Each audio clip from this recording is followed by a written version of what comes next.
इस्लाम की नज़र में ये भी फितना है कि लोगों के दरमियान लड़ाई झगड़े की बुनियादें आप पैदा करें, ये भी फितना है। वो गलत नहीं है, वो सही है। लेकिन फितना सिर्फ उसी को नहीं कहते हैं। फितने का माना और मतलब इससे कहीं ज्यादा वसी है, इससे कहीं ज्यादा आम है। क्या मतलब है इस्लाम की नज़र में फितने का? क्या माना है फितने का? अरबी ज़बान में का ये जो लफ्ज़ है, इसका माना क्या है? शरीयत की नज़र में फितना किसको कहते हैं? आप अगर सिर्फ कुरान मजीद में लफ्ज़ फितना किस किस मसले में अल्लाह तबारक व तआला ने जिक्र फरमाया है, किस किस चीज़ को, कौन सी बात को अल्लाह ताला ने फितना करार दिया है, अगर आप इसकी तफसीलात देखना चाहें, यकीन माने दसियों जगह और दसियों मामलात को अल्लाह ताला ने फितने से ताबीर किया है। और कई ऐसी चीज़ें भी हैं जिनको अल्लाह ताला ने फितना कहा है तो लोग परेशान भी हो जाते हैं कि ये कैसे फितना हो सकता है। जैसे अल्लाह ताला ने कहा तुम्हारी बीवियां, तुम्हारी अपनी औलाद या तुम्हारा माल फितना है। पहल कोई आदमी सुनता है मेरी औलाद फितना है तो आदमी परेशान हो जाता है कि औलाद तो नेमत थी, औलाद तो नेमत थी, ये फितना कैसे हो गई। आदमी सुनता है कि बीवियां तुम में से तुम्हारी बीवियां तुम्हारी दुश्मन हैं, आदमी परेशान हो जाता है कि तुम्हारे शौहर तुम्हारी बीवियां तुम्हारे जोड़े तुम्हारे लिए दुश्मन हैं, आदमी परेशान हो जाता है।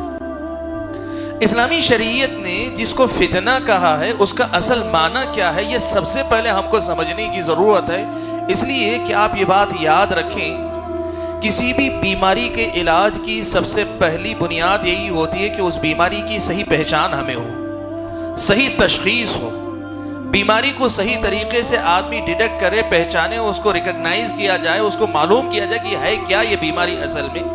डॉक्टर उसको पहचाने। जब बीमारी की सही पहचान होगी तभी जाकर उसका इलाज भी सही तरीके से हो पाएगा।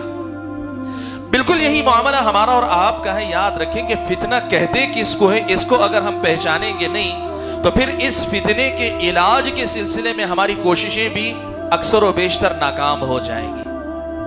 इसलिए भाइयों, इस मौजू पर सबसे पहला मसला, सबसे अहम बुनियाद जो आपके सामने रखना चाहता हूं वो ये कि जब कभी फितने का तज़किरा आए तो आपको और मुझको पहले पहचानना चाहिए कि फितना शरीयत की नज़र में क्या है। इस्लाम ने फितना किसको कहा है, कुरान और सुन्नत में फितना किसको कहा गया है, कौन से दरवाजे हैं जिन दरवाजों से ये फितने मेरे और आपके पास आते हैं, मुझको और आपको अपने घेरे में, अपनी लपेट में लेने की कोशिश करते, उन दरवाजों की पहचान होनी चाहिए। दूसरा अहम काम मेरा और आपका होना चाहिए फितने की पहचान। और फितने की पहचान के बाद आदमी कोशिश ये करे कि वो फितने किस दरवाजे से आते, किस तरफ से आते हैं, इसका आदमी को सबसे पहले इदराक हो, पहचान हो, कहां से मुझ पर ये फितने हमला आवर होते हैं। और अगर ये पहचान भी नसीब हो जाते, फितना भी पहचान लिया, किस तरफ से ये फितने हमला आवर होते हैं ये भी पहचान लिया, तो फिर तीसरा मरहला बाकी रह जाता है कि फितने जब आ रहे हैं उनसे बचने के लिए मुझको और आपको क्या करना चाहिए।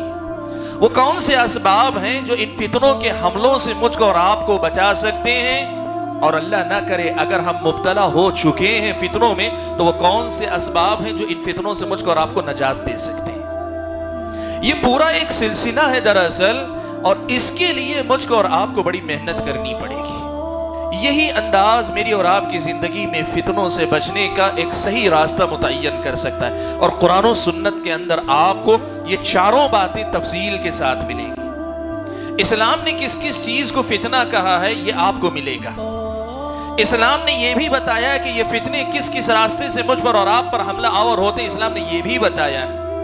और जब ये हमला करते हैं तो अपने आप को इन फितनों से कैसे बचाया जाए, एक एक फितने से बचने के दसियों रास्ते, दसियों असबाब इस्लाम ने मेरे और आपके सामने रखे हैं। और अल्लाह ना करे अगर मेरी और आपकी जिंदगी में हम मुब्तला हो चुके हैं किसी एक फितने में, दो फितनों में, तीन फितनों में, हमारी जिंदगी फितनों का शिकार हो चुकी है, तो फिर उनसे निकलने के रास्ते भी इस्लामी शरीयत ने बड़ी तफसील के साथ बयान किए। और ये जानना, इनको पढ़ना, इनको सीखना, इनको अपनी जिंदगी में अपने सामने रखकर अपना मुहासबा करते रहना, यही असल में मेरी और आपकी जिंदगी का सबसे बड़ा इम्तिहान है।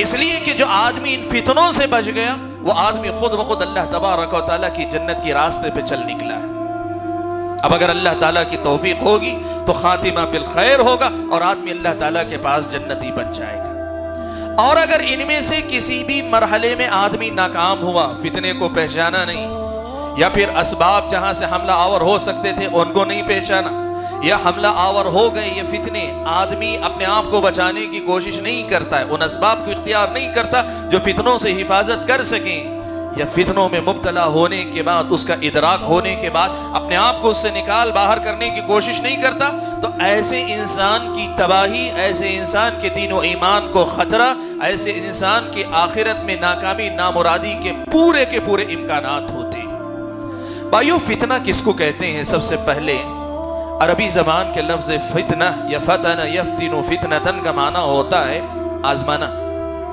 किसी को भी आजमाने को फतन यफ्तिनु कहते हैं।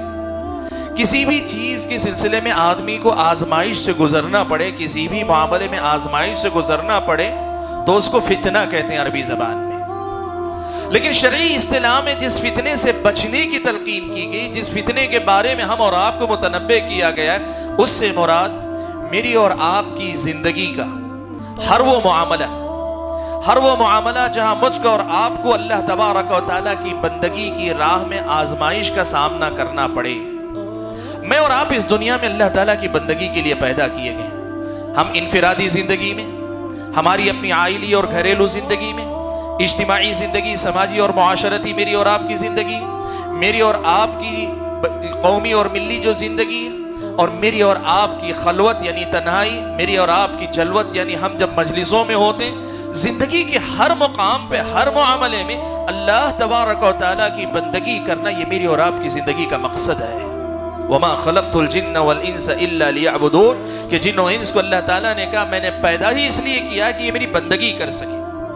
अब आपके सामने अल्लाह तबारक व तआला की बंदगी का एक रास्ता सिरात मुस्तकीम है, किताब व सुन्नत की वो शाहराह है जिस पर आपको चलना है। अकीदे में, इबादात में, अपने मुआमलात में, अपने अखलाक में, अपनी इनफिरादी ज़िंदगी में, इज्तिमाई ज़िंदगी में, सारे मामलात में किताब व सुन्नत की एक शाहराह पर आपको चलना है।